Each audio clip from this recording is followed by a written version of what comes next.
Welcome back to another episode of Inseparable, the tale of brotherhood and a puppy's love. In the previous episode, Baloo meets a guardian friend that guides him through the forest. Danny meets a friendly owl, while Russ finds himself in a perilous situation on the edge of a cliff overlooking the ocean.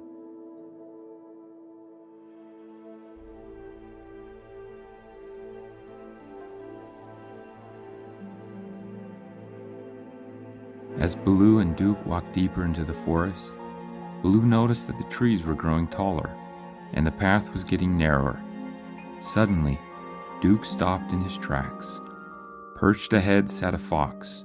"What is that?" said Baloo to Duke. Baloo hesitated, unsure of how to approach the fox.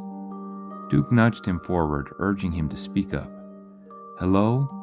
Baloo said tentatively. "My name is Baloo."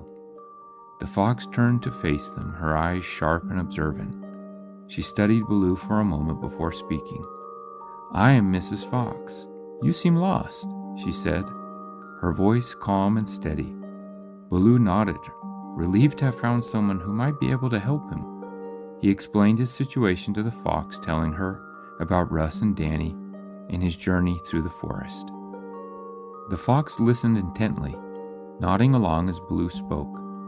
"I have lived in these woods for many years," she said. "I have seen many creatures come and go, but I have never seen a dog as brave as you, Baloo." Baloo felt his chest swell with pride at the fox's words. He had always tried to be brave, even in the face of danger. "Thank you, Mrs. Fox." The fox smiled. "You're welcome," she said. "Now, I can tell you where you might find shelter for the night. There is a cave nearby where you can stay warm and dry."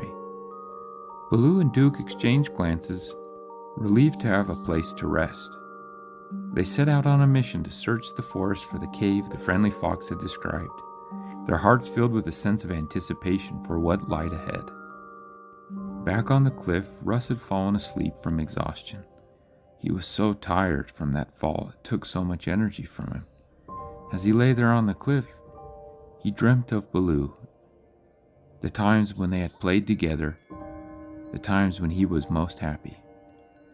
In his dream, Russ saw a vision of Baloo with a white dog, as if they were in a swirling cloud of colors. As he was dreaming of Baloo, he heard a large sound, the crashing of the waves, the crashing of the thunder. He worried more and more, his heart sinking with anguish. Meanwhile, Danny and the owl had continued trekking and came across the path of the friendly fox. The owl and Danny approached cautiously, not knowing what to expect. The fox looked up as they approached, her eyes glinting with a glimmer. "Hello, travelers," the fox said, her voice smooth and silk. "What brings you to these parts?" "We're looking for a boy and a puppy named Baloo," the brother said. Trying to keep his voice steady, the fox grinned. "I know of no boy, but Baloo, yes, I remember him. He came through here not long ago. I directed them towards the caves in the hills." "Why did you send them in there?" the owl asked, tilting its head in curiosity. "I didn't send him there," the fox replied, her eyes glinting with amusement. "He was looking for something, and I suggested that the cave might be a good place to stay warm for the night." The brother and the owl exchanged a glance, and the owl hooted excitedly, his eyes sparkling with an idea. "I know where to look," he said, taking off into the sky. "Follow me."